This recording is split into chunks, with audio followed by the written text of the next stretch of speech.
시편 149편입니다. 1절 보면은 하나님을 찬양하라 할렐루야. 제가 다시 말씀드립니다. 이거는 옵션이 아니라 명령입니다. 할렐루야는 찬양하라 명령입니다. 근데 누가 찬양합니까? 성도의 모임, 성도들이 찬양합니다. 성도들은 누구죠? 거룩한 백성. 이 세상 가운데 살지만 거룩한 백성. 이 세상 가운데 살지만 세상과 구별된, 세상과 다른 거룩한 성도들이 모입니다. 바로 누굽니까? 저와 여러분입니다. 그래서 주일날 세상과 구별되어 이곳에 모여서 예배를 드립니다. 찬양은 하나님이 택하시고 구별하신 거룩한 백성들이 부르는 것이 찬양입니다. 똑같은 찬양을 부른다고 해서 다 찬양이 아닙니다. 성도들이 불렀을 때 그것이 찬양입니다. 그 찬양의 주제는 여기 2절부터 계속 나옵니다. 무엇을 찬양하죠? 하나님이 나를 지어주셨습니다. 하나님이 나를 주의 백성으로 만들어 주셨습니다. 3절에 그래서 나는 하나님의 이름을 찬양합니다. 내가 가지고 있는 육신으로 춤을 추며 찬양합니다. 내가 받은 이 달란트 악기를 가지고 내가 하나님을 찬양합니다. 4절에 내가 하나님 앞에 찬양함으로 말미암아 하나님이 나를 기뻐하시기 때문에 또 찬양합니다. 그리고 5절 보십시오. 영광 중에 내가 하나님을 즐거워하며 심지어는 내가 잠자러 누워있을 때에도 내가 혹시 아파서 누워있을 때라도 내가 임종 직전에 내가 움직이지 못하는 내가 침상에 누워있을 때라도 내가 하나님을 즐거워하며 찬송합니다. 그것이 찬양입니다. 우리가 힘이 있을 때도 찬양하지만은 죽음 직전에 있을 때도 드리는 것이 찬양입니다. 그 찬양의 주제는 바로 하나님의 이름입니다. 그 찬양의 주제는 하나님이 나에게 행하시는 창조와 구원의 역사입니다. 그리고 내 인생 중에 하나님께서 나에게 계속해서 공급해 주신 섭리의 역사입니다. 내가 인생 가운데 어떻게 살았습니까? 하나님이 나에게 어떻게 불기둥과 구름기둥으로 나를 인도해 주셨습니까? 나에게 하나님 앞에 토해내는 것이 찬양입니다. 그 찬양은 성도만이 할 수 있습니다. 그리스도가 아니면, 그리스도인이 아니면 부를 수 없습니다. 그리고 그 노래는 성도들이 모여서 함께 불렀을 때 하나님이 기뻐하십니다. 그래서 주님이 얼마나 이 마지막 때에 모이는 것이 어려운 것을 직감하시고 두세 사람이라도 모였을 때 내 이름으로 모였을 때 내가 너와 함께하리라고 하셨겠습니까? 왜 그런 말씀하셨습니까? 바로 이 시대를 보고 얘기하신 것이죠. 5인 이상 모이지 못하는 악법입니다. 그건 사탄의 법입니다. 식당 가서 마음 놓고 먹는 것은 허용이 됩니다.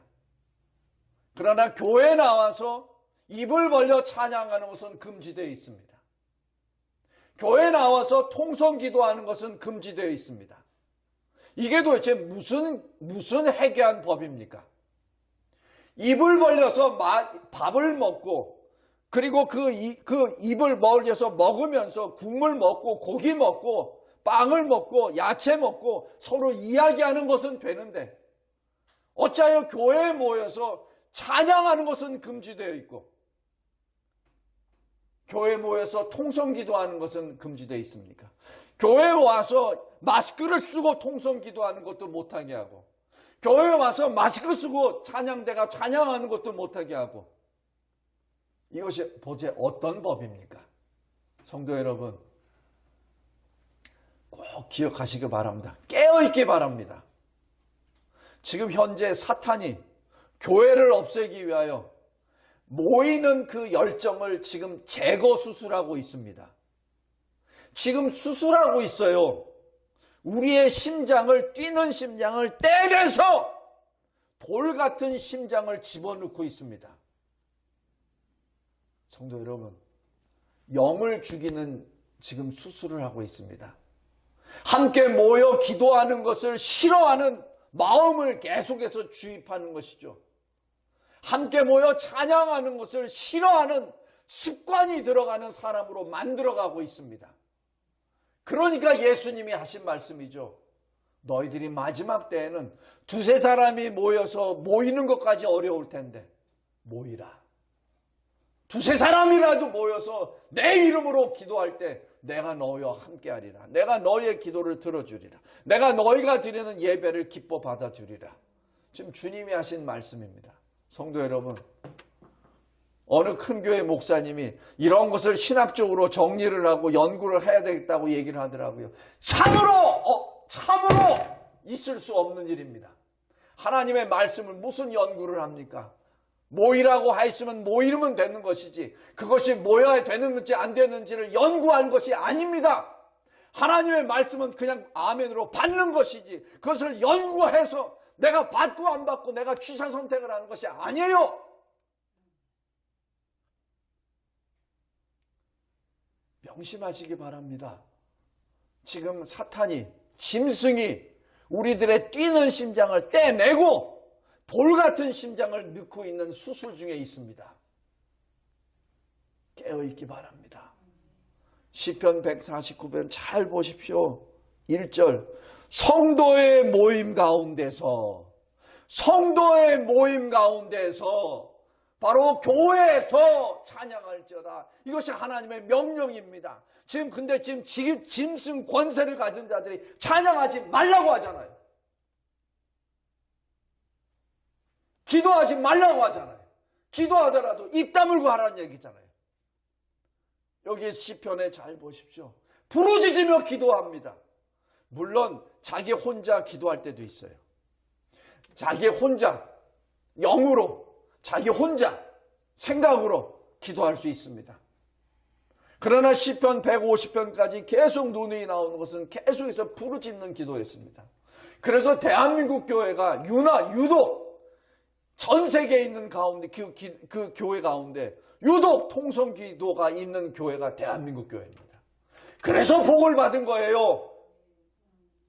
그래서 복을 받은 겁니다. 통성기도를 통해서 한 마음으로 한 성령으로 하나님께 부르짖었기 때문에 그 교회가 드리는 기도를 하나님이 기뻐 받아주시고 각자가 온 힘을 다하여 부르짖는 그 통성기도를 통하여 그 각자에게 맞는 형편에 맞는 응답을 받게 해주셔서 대한민국 교회가 이렇게 짧은 기간에 부흥하게 되었고 대한민국이 이렇게 짧은 기간 동안에 인류 역사상 존재하지 않았던 대한민국이 형성된 겁니다.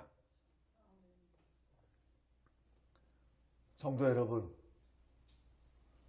1절 잘 보십시오. 할렐루야. 하나님을 찬양하라. 명령입니다. 지금 짐승이 찬양하지 말라고 합니다. 이것은 신학적으로 연구할 것이 아니라 이것은 어떤 것으로 다시 무엇을 만들어서 대응하는 것이 아니라 하나님의 말씀을 대적하는 행위입니다. 새 노래로 부르라는 얘기는 구원받은 자는 노래 부르라는 얘기입니다. 구원의 노래를 부르라는 얘기입니다. 군대 귀신 들린 자가 나중에 예수님 앞에 치유함을 받고 예수님을 따라가려고 했을 때 예수님이 뭐라고 하시죠? 주께서 너를 얼마나 긍휼히 여기셨는지, 주께서 어떻게 너를 구원하셨는지 그것을 너희 집에 가서 전하라라고 얘기했죠. 바로 그것이 찬양입니다. 내가 얼마나 하나님의 은혜를 받았는지, 내가 얼마나 하나님의 긍휼함을 받았는지 노래하라는 얘기죠. 내가 어떻게 구원을 받았는지, 귀신으로부터 어떻게 내가 구원을 받았는지 그것을 노래하라는 얘기입니다. 그것이 찬양입니다. 그것이 새 노래입니다. 그것이 여호와께 드리는 찬양입니다. 성도 여러분, 성도의 모임 가운데 찬양하라. 하나님의 명령입니다.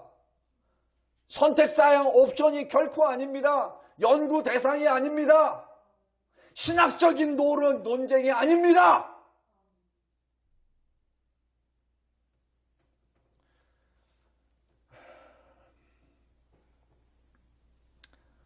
여러 가지 주제 중에 한 가지만 더 하겠습니다. 하나님과 성도 간의 기쁨의 교제를 여기서 봅니다.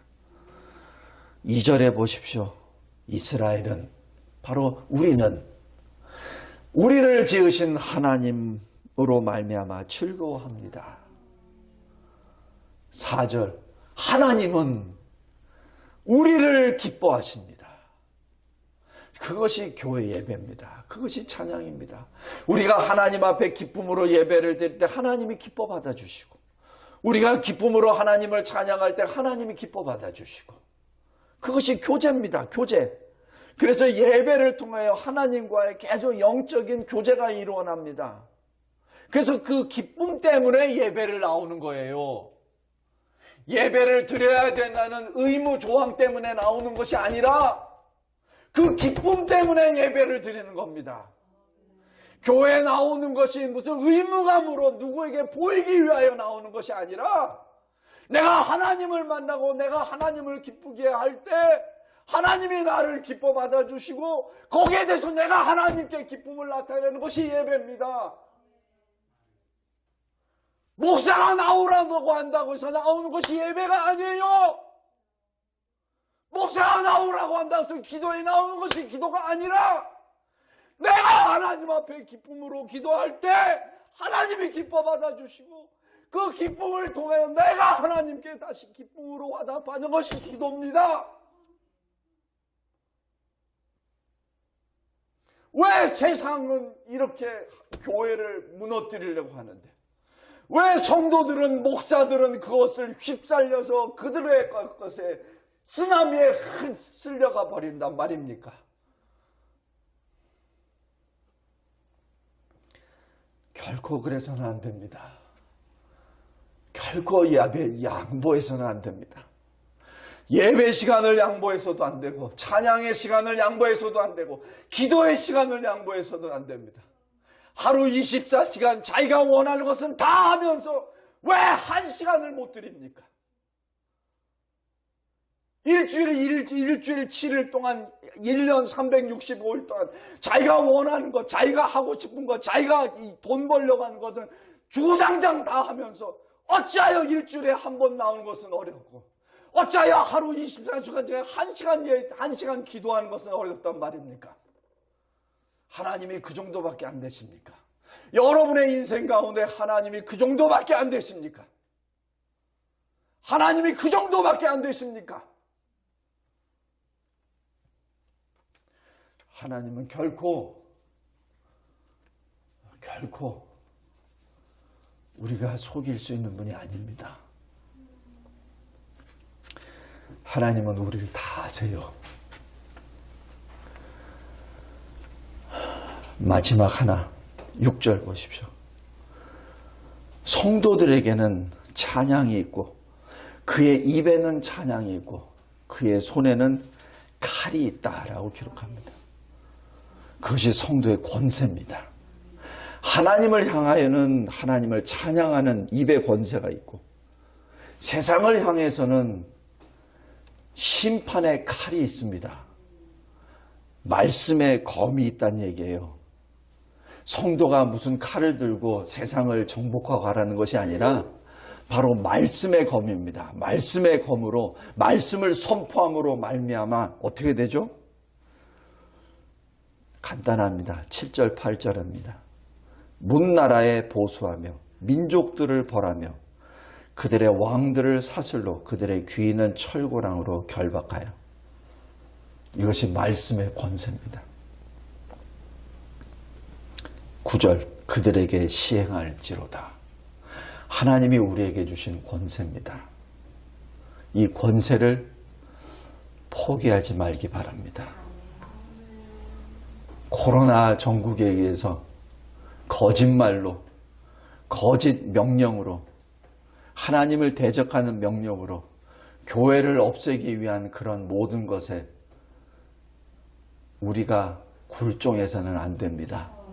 하나님이 우리에게 칼의 권세를 주셨어요. 입에 찬양의 권세를 주셨습니다.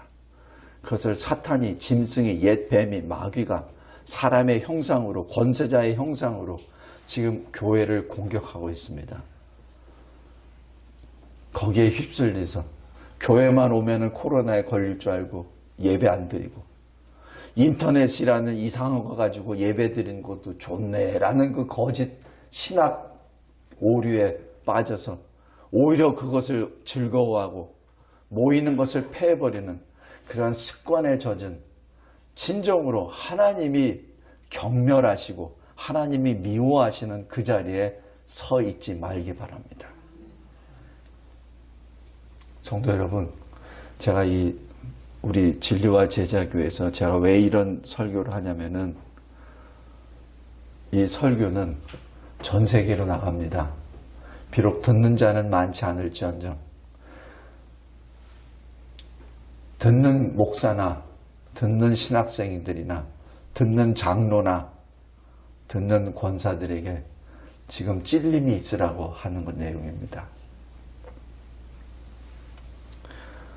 성도 여러분, 우리는 찬양할 권세가 있고 말씀으로 이 세상을 심판할 권세도 있습니다. 그래서 9절입니다. 이런 영광은 모든 성도에게 있도다. 찬양의 권세도 성도에게 있고 심판의 권세도 성도에게 있습니다. 성도 여러분, 제가 이런 말을 한다고 어떤 위계 질서를 깨뜨린다고 생각하지 마십시오. 목사도 성도입니다. 장로도 성도입니다. 성도라는 말을 들을 때가 가장 행복한 때입니다. 이런 영광은 목사에게만 있는 게 아닙니다. 모든 성도에게 있습니다. 우리 주일학교 아이들에서부터 모든 성도에게 이 찬양과 심판의 권세가 있습니다. 이 권세를 마지막 때에 지키고 누리고 행하는, 시행하는 저와 여러분이 되기를 바랍니다. 하나님 아버지, 감사하고 감사합니다. 하나님께서 저희들에게 주신 이 생명의 말씀, 이 시편 149편을 통하여 시험에 들지 않도록 늘 깨어있는 저희들 되게 하옵소서. 예수 그리스도의 이름으로 기도드리옵나이다. 아멘.